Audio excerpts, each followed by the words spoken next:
Now to IT Mate, and an expert says that Congress made the wrong call when they rejected an airline's request to hire pilots with less flying hours. Republic Airways asked federal officials to allow them to hire pilots with half the hours that is normally required. IT Mate's Jasmine Miner speaking to an expert tonight on how he says it's not about the number, but the type of training a pilot has.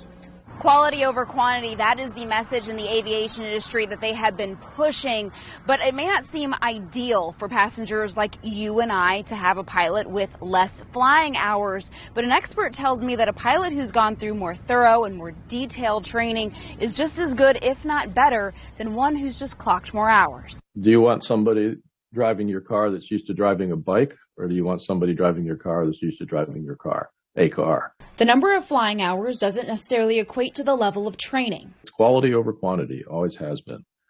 A number does not ensure that someone is just qualified to do the job. The current industry standard is 1,500 flight hours to be a co-pilot, passed after a deadly crash near Buffalo in 2009. Republic Airways was denied the request to hire co-pilots with about half of those hours. Mike Succo is a professor at Purdue School of Aviation and Transportation Technology.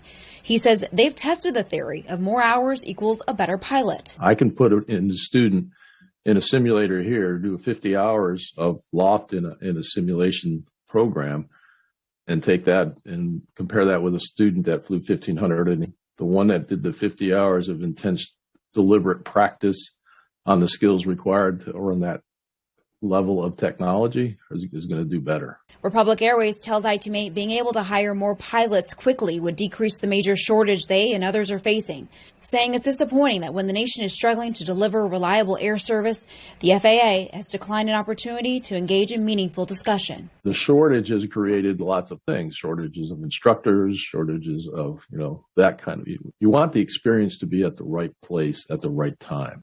While the minimum is 1,500 hours, pilots with military experience or a degree from an approved university program can qualify with less experience.